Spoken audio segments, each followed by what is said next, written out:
the kids have been thinking about the world as unfair for generations. Like, first of all, No, you can specifically look. Things are a heck of a lot different.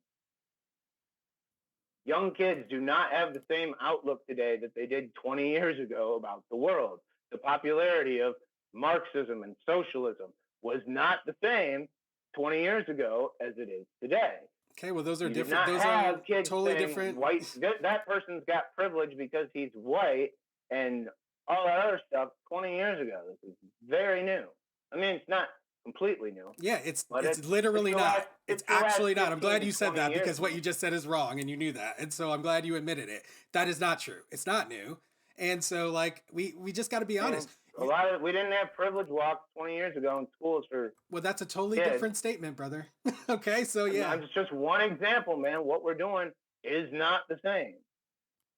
If you can look, I mean, You've made literally kids like and five adults different statements have. and like equated all of them, but they're all I different. mean, So like we're both doing that back and forth. okay. All right. Well, listen, I mean, I appreciate you coming and sharing your perspective. It really all hinges on whether the narrative that you laid out is correct or not. Yeah, If it's I correct, urge you to look into it I another mean, time if you want me brother, yeah. to send What? you some links to the stuff that I'm talking about to Well, I've read read. But I Pedagogy of mean, the Oppressed. I Is there don't something else?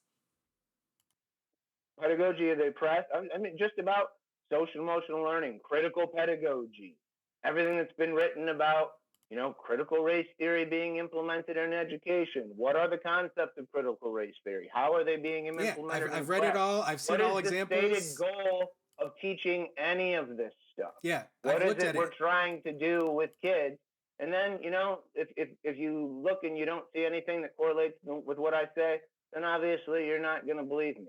Anybody out there Okay. watching, if you look Should into it I? yourself and you see things that correlate with what I say, maybe you'll think I'm right. Do you have something specific that people should look at? I mean, critical pedagogy, if we're going to talk just about schools, I would say critical pedagogy in general. Anything you can read about it, stated goals, all of it. Do you mind if I pull up Then something? I know that you don't want to Google something and like look at it together, but I like for the audience, since you're saying this, I want to show them that I'm going to take the advice. I like to practice what I preach. I'm actually going to do what you said because I do sure. that. A lot of people don't do it. So I'm just going to look critical pedagogy in education, and then I'm just going to kind of see what I see here. Well, let's start with Wikipedia. Why not? Why not? It says critical pedagogy is a philosophy of education and social movement that developed and applied concepts from critical theory and related traditions to the field of education and the study of culture. It insists that issues of social justice and democracy are not distinct from acts of teaching and learning. The goal of critical pedagogy is emancipation from oppression through an awakening of the critical consciousness based on the Portuguese term consciência, I think. When achieved, critical consciousness encourages individuals to effect change in their world through social critique and political action in order to self-actualize. So I was exactly right, and you're like, damn, I got to read more about what this guy is talking about. No, I mean, you think that reflects what you said, huh? Yeah, it totally does, and anyone who's looking at that honestly knows, obviously, that that's what I said.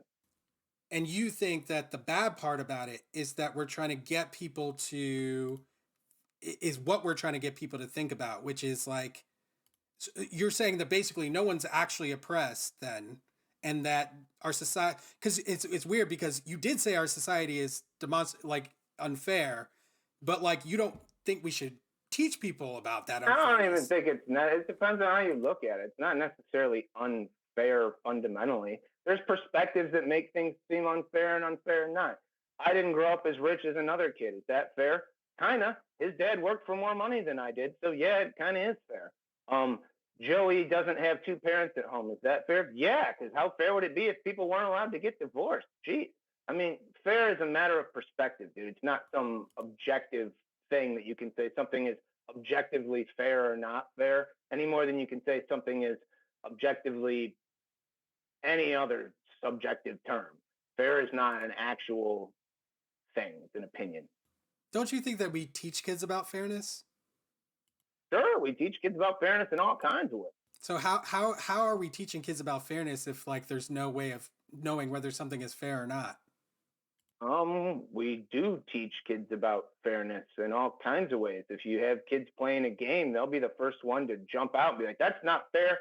He stepped out of bounds," or "When I did that, it was traveling," or whatever. Kids get a real idea of fairness, but the idea that it's unfair that we're not born into the same circumstances is crazy. That's not unfair.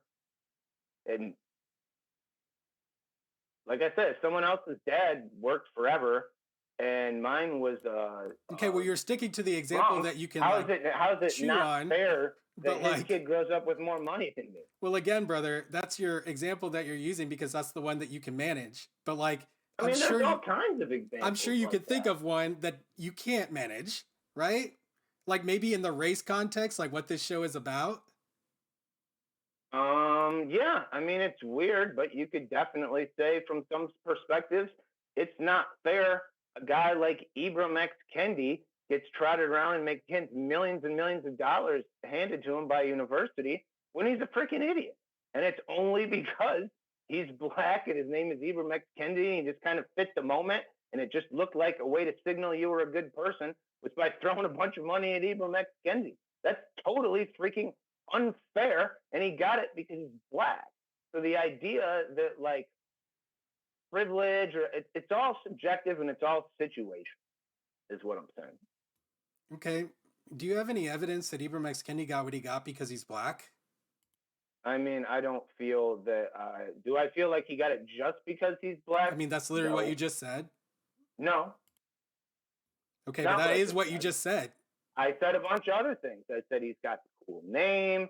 I said No, he you happened didn't to say be a that. scholar writing about this right when the right moment hit. There was other stuff that went into it. But if Ibram X. Kendi was white, do you think any of this good fortune would have befallen him? I mean, No. tons of He's white someone people whose life, who have talked if he about was the doing same the thing he shit- talks about. Fortune has befallen them and they've made millions. So yes. You think that Ibram X. Kendi would be in the same position if he was white? I'm saying that there's other white people who are in his position, who were in his position before he existed. So like, yes. And like, so what does that have to do with what I said? His life is way better because he's black than if he was white. I mean, you're just saying that, but you like haven't when you're saying literally, you have no reason you're not saying the only thing in the world that matters is that they're white, but you're saying that whiteness is a privilege. Just like that, in the world that Ibram X. Kendi spent his living years in, being black came in handy as fuck. I mean, you're not justifying your statement. You're just making it over and over and over again. So like, I mean, if you feel it's unjustified, that's fine. I feel it's so obvious it doesn't need justification. Okay. Well, it sounds like you're often feeling you don't need to justify your thoughts. But like, no, on that one, definitely, yeah. There are some things that are just obvious. Thanks for watching. For access to the full-length conversation and all of the 2-hour-long unedited conversations that I've had on race, click the support link in the description below. Thanks for your support and see you next time.